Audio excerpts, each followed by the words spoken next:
good morning, and welcome back dito sa kusina ni Tina. Ngayon ay paghahain ko kayo ng cold beancurd na kasing lamig ng live life ko. Charot.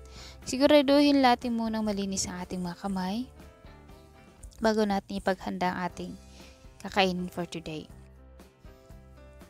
Sabi nila, cooking is useless without heart on it.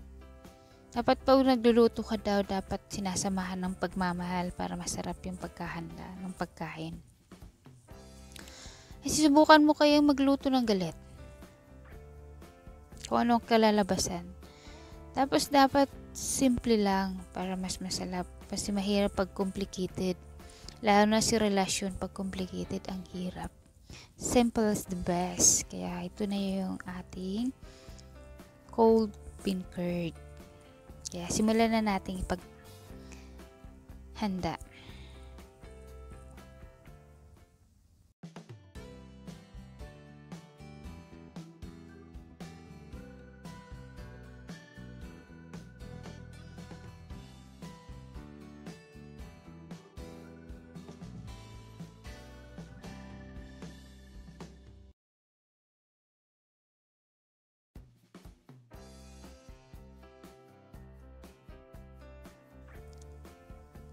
Yung ating dried dreams ay kailangan nating ibabad para lumambot bago nating iprito. So, ito yung ating mga ingredients. Meron tayo ditong beancurd, spring onions, red onions, saka yung dried floss. Ang seasoning lang natin ay soy sauce saka sesame oil. Kaya, hiwain na natin muna yung ating sibuyas ng manipis. Pero mag-ingat dahil mahirap masugatan. Lalo na pag hirap maghilom. Damdamin mo na matagal.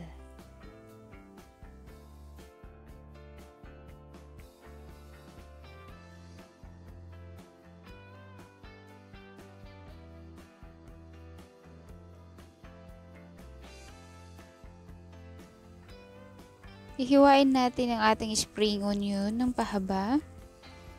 Pero sana gano'n din yung pasensya mo, mahaba. Charot.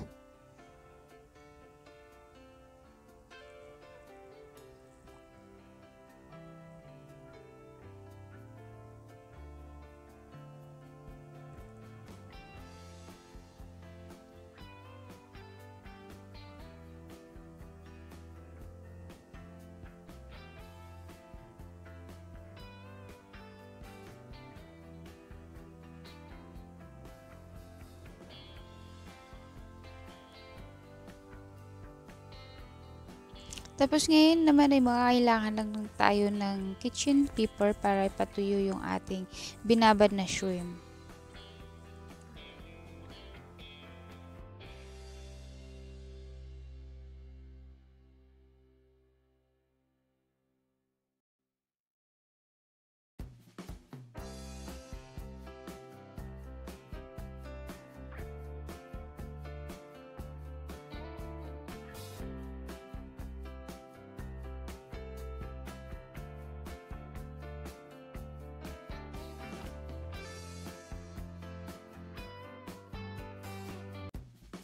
Ngayon ay kailangan nating iprito yung ating shrimp at saka yung onions.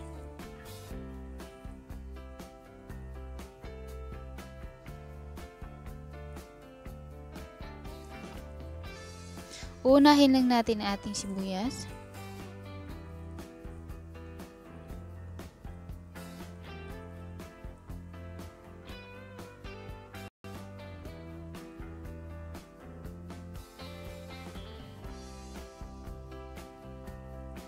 Pero wag yung sobrang sunog kasi mapait yun. Yung sakto lang.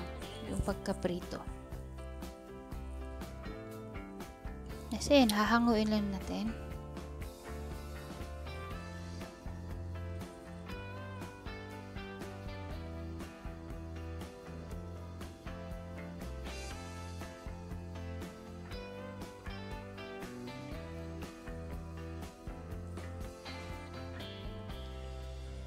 Tapos sunod natin yung ating shrimp.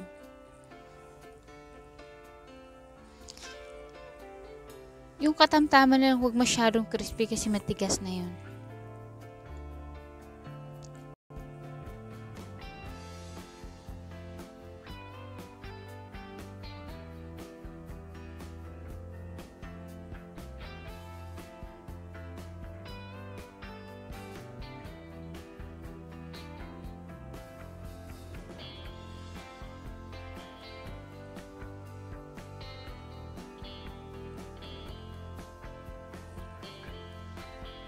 Ngayon, ipi-plating na natin. Ayan eh. Pero kailangan na natin munang hiwain para yung sauce at saka yung ilalagay natin ay mapasok din sa loob.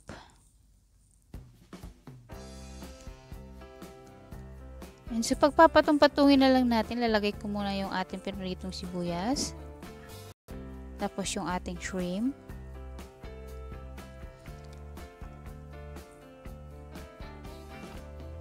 Yung dried floss.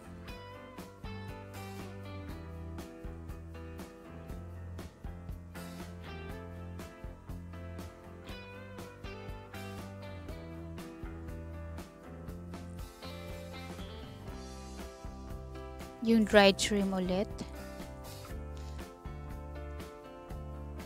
Sibuyas. Tapos saka natin ipapatong yung spring onions natin hiniwa.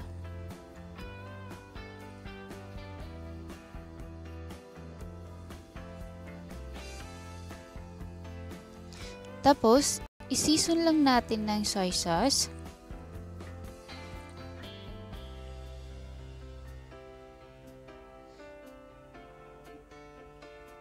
At saka sesame oil. And ito na po yung ating cold beancurd. Tara, tikman na natin.